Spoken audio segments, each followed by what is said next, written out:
So one of their tactics that they use to try to get under the skin and emotionally distress the ones that they want to hit off, the liabilities they want to erase. When they weaponize others against you, like say your family members, co-workers, business partners, etc., those that steal your ideas and everything, what they do is they use the pride and the ego that's in, say, the family member when they have an idea that actually like interferes with God's plan and divine purpose for your life.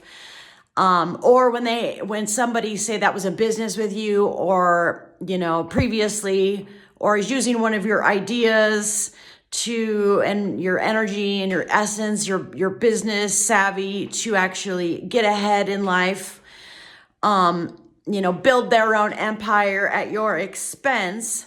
Their pride and their ego will give them an idea. A lot of times the idea was one that came from you.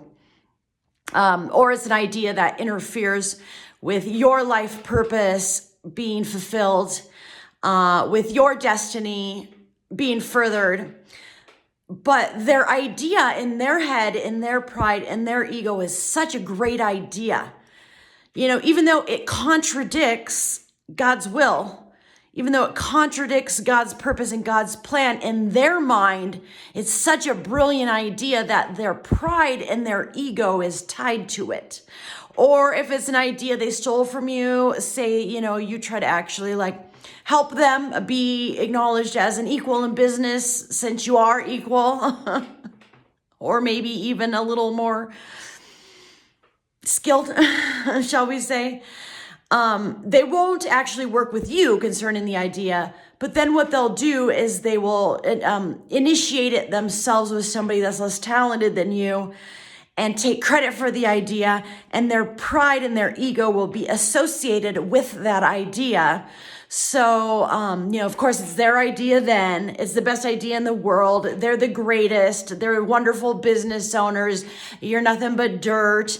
And that's basically the fuel, the narcissistic fuel that energizes them and then they get rewarded for coming against the life purpose of somebody with a really big call and a really big mission.